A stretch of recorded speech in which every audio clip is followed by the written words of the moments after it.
auditeur de iRadio téléspectateur de ITV asalaamaaleykum ñu ngi leen di nuyuwaat bu baax am mbégte dalal leen ci ganu matinal bi tey nous avons plaisir kon dalal ki nga xamante ni moom moo di Amadou Ndiaye di le directeur de la protection judiciaire et sociale ñu war a waxtaanee ci bés bi àdduna bi jagleel l'enfant africain dina si ñëwaat ci kanam tuuti lan moo ko sabab waaye itam thème bi nga xamante ni moom la ñu taamu niki tey jaarale ko ci xarale yu bees yi ak ni nga xamante ni noonu la ko gone yi di jëfandikoo mais dinañu wax également ci situation globale ci xale yi fii ci Sénégal waxtaan bi moom lañ ci àndal directeur ñu ngi lay nuyu bu baax a baax am mbégte dalal la ci ganu matinal bi. maa ngi lay fay di nuyu auditeurs E-Media yëpp. alors tey mooy la journée mondiale de l'enfant africain di bés boo xamante ni depuis 1976 si je ne me trompe la ñu ko jëmmaloon est-ce que mën nga ñëwaat ci mbooru bés bi. waaw le 16 juin li muy célébrer mooy que 1976 temps yooyu Afrique du Sud régime apartheid moo fa amoon di séparer nit ñu ñuul ñi ak nit ñu weex ñi. léegi régime bi décidé ne nit ñu ñuul ñi dañuy jàng langue afrikaner parce que langue officielle Afrique du Sud anglais la mais tubaab bi ay hollandais la te ñoom dañu amoon seen langue boo xam ne benn hollandais adapté la ñu tudd ko afrikaner léegi ñu ne dañuy imposer noirs yi ñu jàng en plus de anglais ñu jàng également afrikaner loolu nag la xale Afrique sud-africain yi bañoon. donc développer ay manifestations yoo xam ne régime apartheid bi def ci répondre violemment nag voilà donc il y a eu des centaines de morts notamment à Soweto donc ba nga xam ne township la woon bu nekkoon ci mooy bidonville bu nekkoon wetu Johannesburg. donc loolu bi mu amee vraiment mu metti àdduna bi yëpp metti Afrique yëpp léegi 1991 donc bi nga xam ne régime apartheid mi ngi commencé vaciller di daanu parce que 1993 la daanu. donc Union africaine ne massacre boobu daal mënuñu ko fàtte donc ñu ne dañu koy célébrer nag chaque année donc ñu ngi ko commencé célébrer 1991 te ren 2023 mooy 33e édition bi. donc loolu moo mbébét donc 16 juin. bi nga xam ne ñu ngi koy célébrer. alors fii ci Sénégal nan lañ koy màggalee. waaw fii c'est que ñu ngi koy célébrer mooy que dafa war a méngoo ak dëkk Afrique yëpp. léegi chaque année dafa am fële au niveau de l'Union africaine nga xam ne moo remplacé Union OUA benn comité bu ñu tudd comité africain d'experts pour le bien-être de l'enfant donc comité boobu ñi ko composé mooy ay spécialistes ay professeurs d'université ay magistrats ay activistes droits de l'homme yoo xam ne seen xel dafa màcc ci wàllu àq ak yelleefu xale ñooñu nag chaque année ñooy définir benn thème.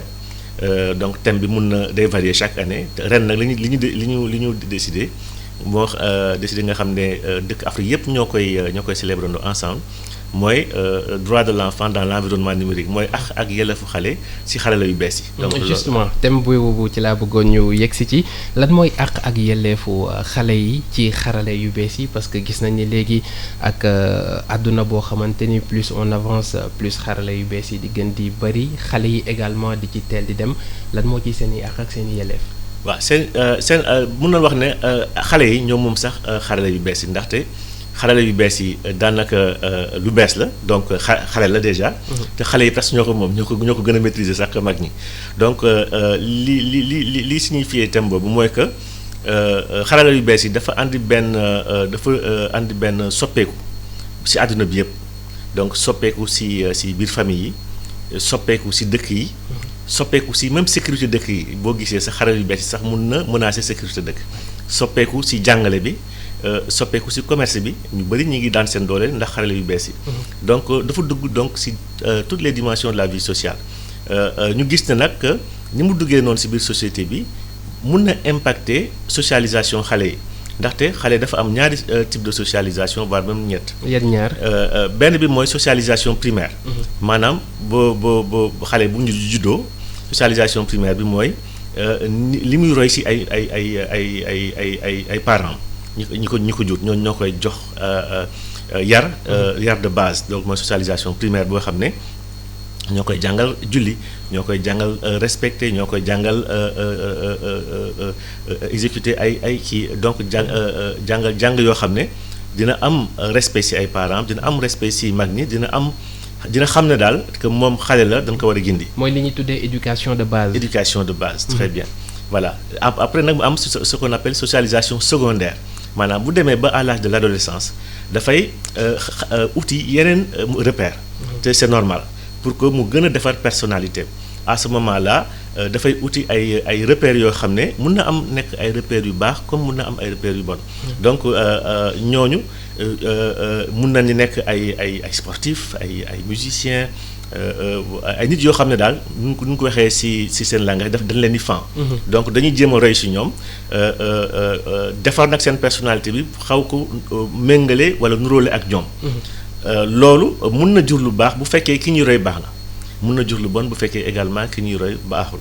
léegi nag ñu ñëw ci socialisation tertiaire bi nga xam ne nag foofu lay développer personnel am maanaam fu mu nekkee fu muy passer de l'âge d'adolescence à l'adulte.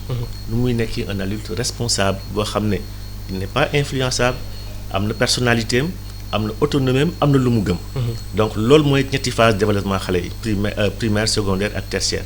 léegi ñu gis ne xale yu bees yi dafay teel a yegsi ci xale yi donc dès la socialisation primaire.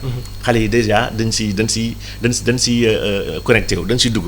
donc dañuy gis loo xam ne waruñ ko woon gis wala teel nañu gis ko donc moo tax ñu ne il faut que ñu jéem a xool nan la ñu mun a saytoo xale yi nga xam ne kenn dootu ko mun a tere ci àdduna. ak nu mu mun a méngoo ak phase socialisation yi nga xam ne moom laa wax nii. donc loolu mooy thème bi. mais loolu est-ce que dina yomb directeur bu ñu xoolee ni tey même ci suñu kër yi bu ñu bëggee nax xale bi sax il faut ñu jox ko benn smartphone wala benn tablette connectel ko ci wifi bi muy seetaan soit des dessins animés ou bien yenn vidéo yoo xamante ni yooyu la bëgg. voilà pour xale bi mën a noppi. loolu mooy jafe-jafe bi yëpp. ndaxte dafa am ay spécialistes yu bari ci àdduna bi yu natt. phase de développement yi ma wax ni phase de développement xale ñoom ñu def un accent particulier sur ce qu'on appelle les 1000 premiers jours. maanaam junni premiers jours yi nga xam ne xale dina ko def ci àdduna bi ci 1000 premiers jours yooyu lay acquérir base bi nga xam ne dootu ko ñàkk ba faw base bu baax comme base bu bon. voilà donc à ce moment-là ci 1000 premiers jours yooyu comme vous dites bu fekkee am na 6 mois 7 mois ñu commencé ko wan xale la yooyu mun na ko jural loraange bu metti mun na ko jural loraange boo xam ne retard de développement lay nekk ndaxte dafay gis ay type de langage yoo xam ne adapté wul ak moom niveau de langage am mun na ko jëlal également difficulté de communication mooy les enfants autistes yi nga xam ne dañuy tëju donc ils ne sont fi ñu nekkee à l'aise rek mooy fu ñu nekkee ñoom rek ak benn appareil boo xam ne dinañ dialoguer ak appareil bi te du mënul dialoguer ak nit ki donc yooyu dina andi ay retard yoo xam ne dina gàllankoor éducation xale bi apprentissage am ak parce que nit boo leen gisee nit màggam dafa xaw a yeex. mala yi ñoom seen màgg day gaaw. mais boo gisee nit moom màggam dafa xaw a yeex ndaxte dafay jaar ci ay phases yu bari yoo xam ne day jàng raam jàng dox jàng wax tuuti et cetera donc ba am ay 15 16 17 ans door a mun a nekk nit bu mat. donc à ce moment-là il faut que tamit société bi ñi nga xam ne ñoo ko ngemb étudier phase yooyu. xool nu ñu koy adapté ak phase développement xale bi. yan pexe la ñu mën a teg pour que loraange yooyu nga xamante ni yaa ngi ko doon wax léegi ci xale yi teel a jëfandikoo xarale yu bees yi mu bañ leen dal parce que ak li ñu nemmeeku jamono ji ci suñu réew mi ak sax ci bitim réew mën nañ ko waxee noonu internet bi ñi nga xamante ni ñoo ci loru ñu ci ëpp ñoom ñooy xale yi parce que dañuy yomb a këf. waaw loolu moom lu dëgg la donc xale yi ils sont très vulnérables ndaxte bu ñu nekkee ak seen appareil bu ñu connecté mun nañu wax ne ñi ngi waxtaan ak àdduna bi yëpp donc mun nañu waxtaan ak ku nekk mun nañu ko waxtaan ak ku baax comme mun nañu daje ak ku safaan ba.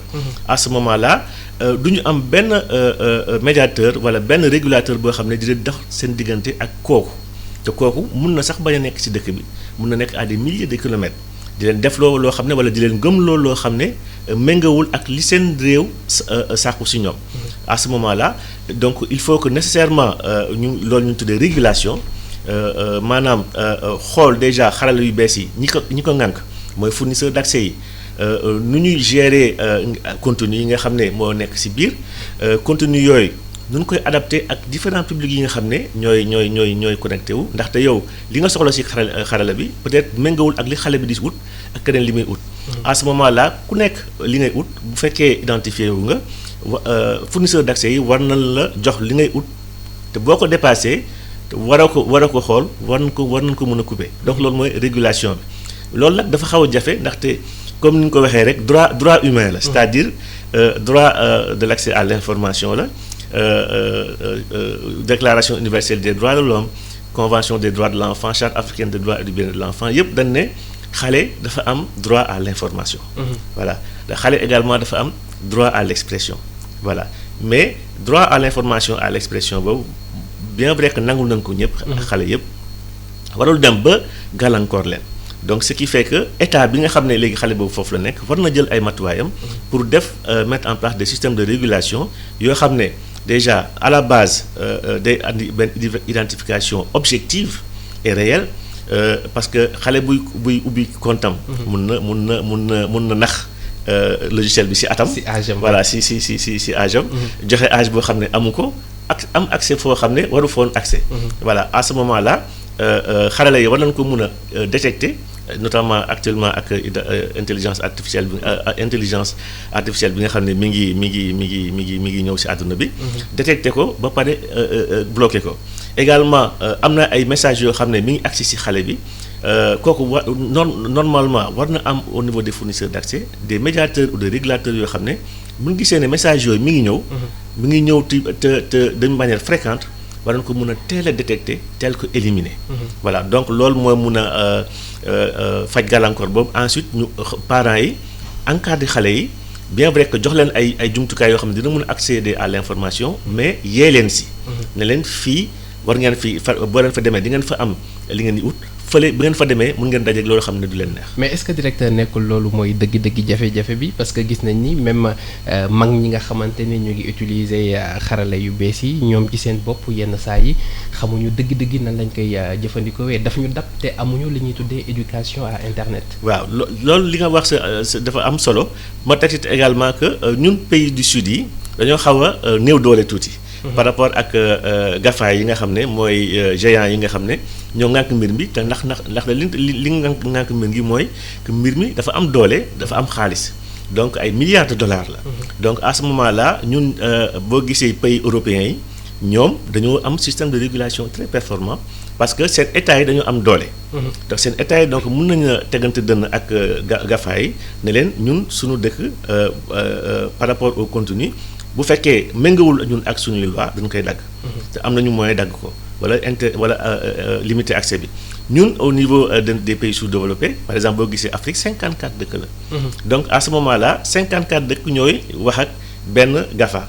voilà alors que boo demee Chine Brésil ak yooyu benn kii la schéma vertical boo xam ne. mooy décider. à ce moment là dañoo néew doole donc pour imposer au GAFA. des normes de régulation moo tax ñu war a donc méngoo au niveau de l'Afrique pour identifier ay loi ak ay convention yoo xam ne dinañu mën a tax ñu waxee benn baat ndaxte am na ñaari convention yu am solo. mooy convention déjà de Budapest boo xam ne actuellement Union européenne ñoom ñoo ko càmbaroon pour réguler cybercriminalité. mais boobu gisee Budapest fi ne dëkk àdduna bi yëpp adhéré nañ ci convention de Budapest ba parce que vraiment bu mucc ayib la. léegi africains yi ne ñoom dañoo bëgg seen propre jumtukaay tudde ko convention de Malabo. mais boo demee convention de Malabo ñeenti dëkk Afrique rek ñoo ko signé. alors que presque dëkk Afrique yëpp signé nañ convention de Budapest Europe la nekk. ça signifie quoi. ça signifie que effectivement que déjà.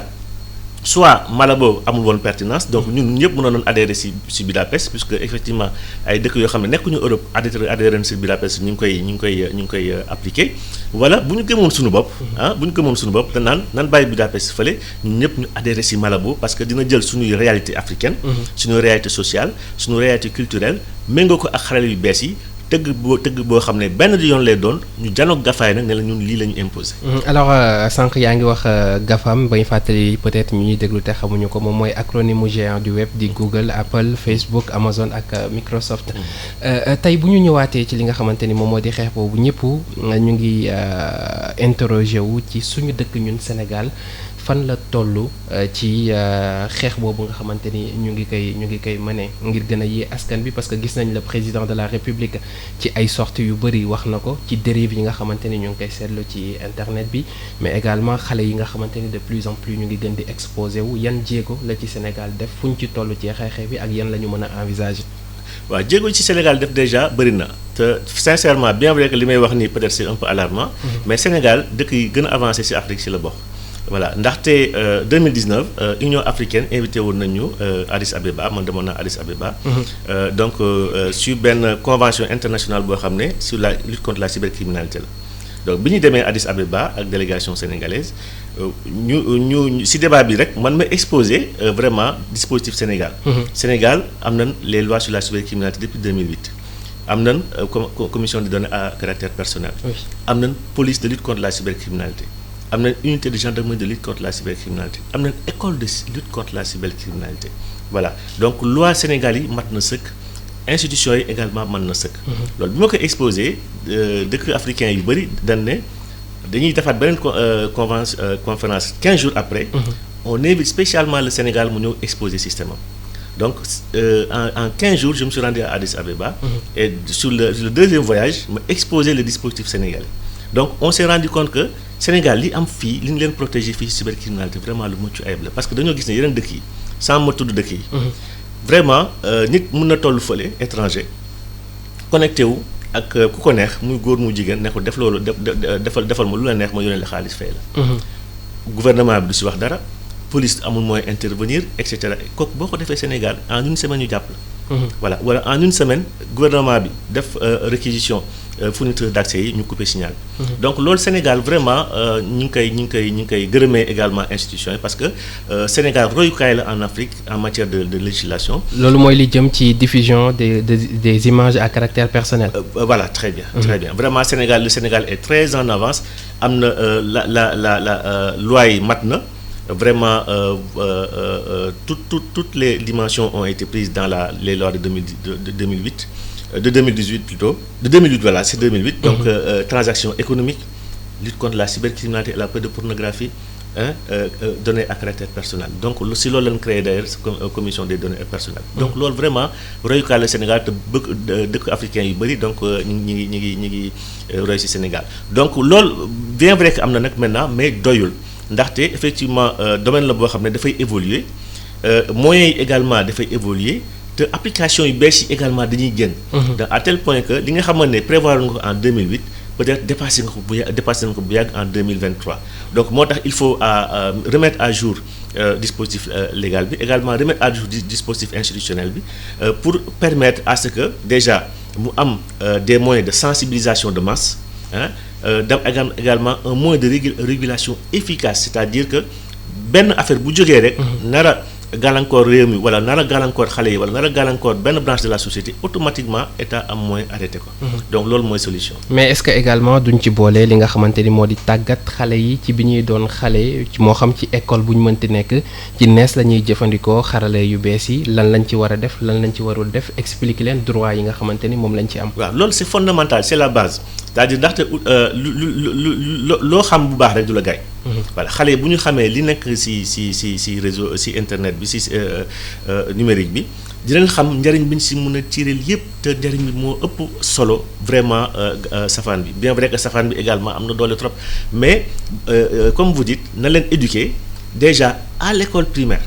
am na ay logiciels de développement yoo xam ne mën nañu gouvernement bi mën na ko def jox xale yi ay tablettes dès l'école primaire ou élémentaire ñu initier leen parce que bu nekkee classe élémentaire donc ay grande section seconde section et cetera duñ ko def. mais bu ñu demee seen kër dañuy jël seen téléphone papa yeeg seen téléphone yaay. voilà donc à ce moment là mun na am ay programmes yoo xam ne effectivement dañ leen di teel a yee teel leen miinal outil bi. voilà à tel point que effectivement lu leen si mën a dab ëllëg ñoom di leen ko mën a prévoir. mais bu ñu jékki-jékkee nii rek dugg si sans xam aussi bien les bienfaits que les malfaits à ce moment là ñoom dañuy dem rek connecté yu dugg fii du ñu xam fu ñu jëm. aux parents également lan lañ leen ci mën a ñaax ñoom parce que gis nañ comme ni ma ko waxee woon sànq bu ñu bëggee occuper xale bi dañu koy jox téléphone bi yóbbu ko YouTube wala TikTok bàyyi ko mën na ci passer ay waxtu concentré wu ci ak danger yi nga xamante ne également wax nga ko ci sànq. ñoom lan moo ci seen wàll ci mbir mi. waaw les parents également doivent avoir un accès li ñu waxee accès à l'éducation parentale c'est-à-dire à la parentalité. mooy que ñu respecter déjà les codes parental téléphone bu nekk am na code parental. lan mooy code parental code parental da nga koy paramétrer sa biir téléphone à ce moment là par exemple yow booy connecté wu donc téléphone dina xam ne boromam mooy connecté wu. voilà léegi xale bi bu buggee dugg ci yenn sites yi automatiquement daf koy bloqué.